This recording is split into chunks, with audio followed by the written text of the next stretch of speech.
Thank you. Now I'd like to talk about a few things that bring us together, okay? Things that emphasize our similarities instead of our differences, which is all you ever hear about in this country, is our differences. It's all they ever talk about. Politicians and the media, always pushing the things that separate us, things that make us different. That's the way the ruling class operates in any society. They divide the rest of the people. They keep the lower and the middle classes fighting with each other so that they, the rich, can run off with all the fucking money. Fairly simple thing, happens to work. Anything that's different about us, you know that's what they're pushing at you. Racial differences, religious, ethnic, national backgrounds, jobs, income, education, social status, sexuality, anything they can do to keep us fighting with each other so that they can keep going to the bank. You know how I describe the economic and social classes in this country? The upper class keeps all of the money, pays none of the taxes. The middle class pays all of the taxes, does all of the work. The poor are there just to scare the shit out of the middle class. Keep them showing up at those jobs. So, in the midst of stirring up the shit myself a little bit from time to time, which I enjoy, I do like knowing I can always come back to those little things that make us all the same. Little moments we share, universal moments, things that are so unimportant to us we hardly ever mention them to each other. Do you ever look at your watch and then you don't know what time it is? So you look again and you still don't know the time. And you look a third time and somebody says, "What time is it?" You say, "I don't know." Do you ever notice how sometimes all day Wednesday, you keep thinking it's Thursday? And it happens over and over all day long. And then the next day, you're all right again. Do you ever find yourself standing in one of the rooms in your house and you can't remember why you went in there?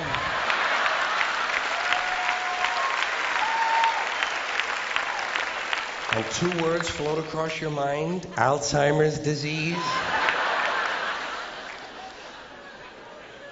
You ever been talking to yourself and somebody comes in the room and you have to make believe you were singing?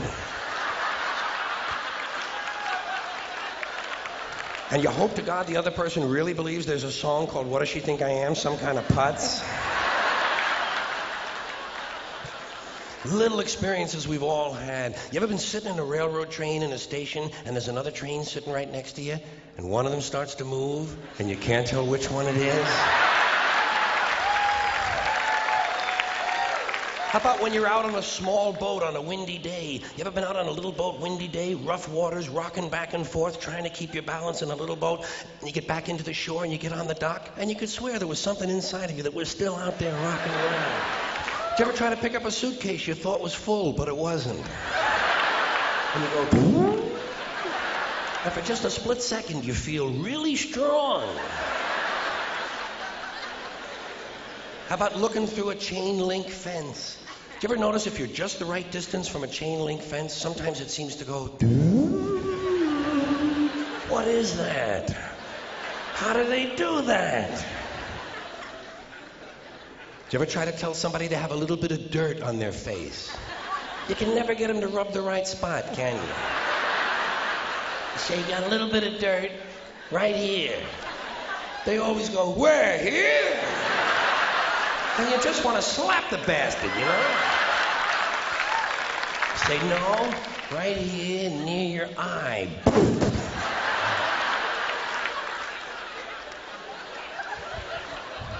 Do you ever notice how awful your face looks in a mirror in a restroom that has fluorescent lights? Every cut, scrape, scratch, scar, scab, bruise, boil, bump, pimple, zit, wart, welt, and abscess you've had since birth all seem to come back at the same time. And all you can think of is, "I gotta get the fuck out of here before they think I really look like this. This is not my real face." Do you ever notice when you're walking with your arm around your date, sometimes one of you has to change the way you're walking? Men and women don't walk the same. One of them has to change. Either the man has to walk like this, or the woman has to walk like this. Joey, how are you? How about when you're walking up a flight of stairs and you think there's one more step? And you go, ooh. And then you have to kind of keep doing that, you know? So all the other people will think it's something you do all the time. I do this all the time. It's the third stage of syphilis.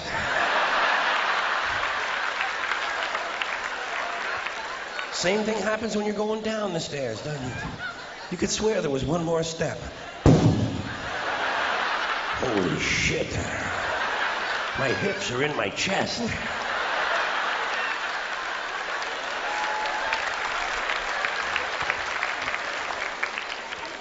When you drink grapefruit juice in the morning, do you go... I do too. Why do we drink it? It's like ice cream throat. You know when you've been eating ice cream real fast and you get that frozen spot on the back of your throat and there's nothing you can do about it because you can't reach it to rub it, you just have to kind of wait for it to go away? And it does. Then what do? Eat more ice cream. What are we, fucking stupid? Did you ever wake up in the late afternoon? Sorry. Did you ever go to sleep in the late afternoon, wake up after dark, and you don't know what goddamn day it is? And you think, maybe it's yesterday. How about when you're lying with your head on the pillow? Do you ever notice when you have your head on the pillow, if you close the bottom eye, the pillow is down there.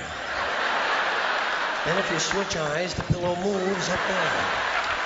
Whoa, holy shit, Dave, look at this. The mystery of the moving pillow. I think it's related to the chain link fence mystery myself.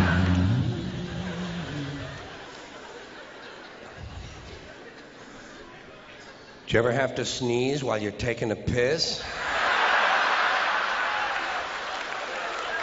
It's frightening, isn't it? It's frightening because actually you can't do it.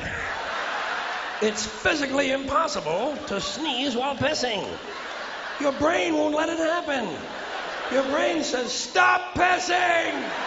We're going to sneeze now! Because your brain knows you might blow your asshole out.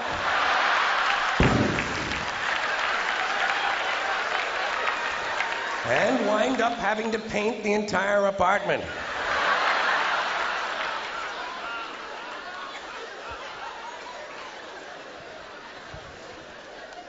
Something else we have in common, flying on the airlines. Flying on the airlines and listening to the airlines' announcements and trying to pretend to ourselves that that's the way the English language ought to be spoken. Doesn't sound that way to me. Whole thing starts when you get to the gate.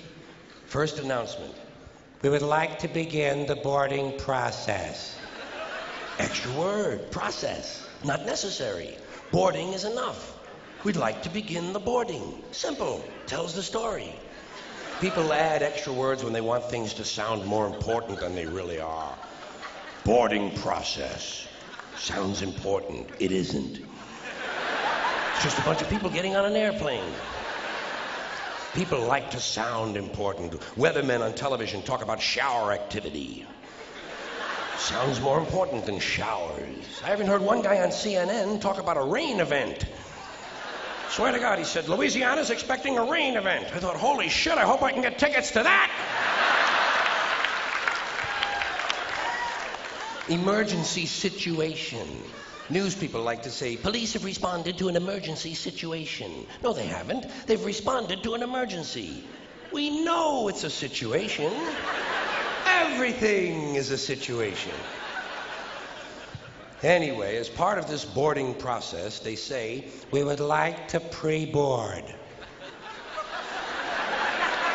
Well, what exactly is that? What does it mean to pre-board? You get on before you get on? That's another complaint of mine. Too much use of this prefix pre. It's all over the language now. Pre this, pre that. Place the turkey in a preheated oven. It's ridiculous. There are only two states an oven can possibly exist in, heated or unheated. Preheated is a meaningless fucking term. It's like pre-recorded. This program was pre-recorded. Well, of course it was pre-recorded. When else are you going to record it? Afterwards? That's the whole principle of recording, to do it beforehand. Otherwise, it doesn't really work, does it?